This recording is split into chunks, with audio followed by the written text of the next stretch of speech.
বলেছেন যদি সত্যি কেউ দোষী হয় দোষীরা শাস্তি পাবে। দোষীরা কেউ আমার বন্ধু নয়, দোষীরা কেউ আমার শত্রুও নয়। কেউ আমার বন্ধু, আমি তাদের চিনি না, আমি তাদের চিনি না, আমি তাদের জানি না এবং আমাদের সাথে কোনো সম্পর্ক নেই।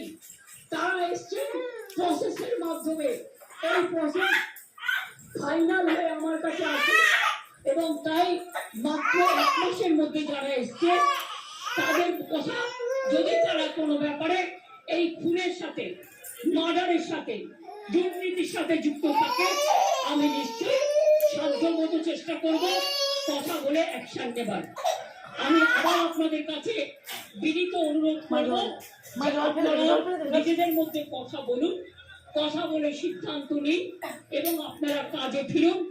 আপনারা আমার ভাই বোন।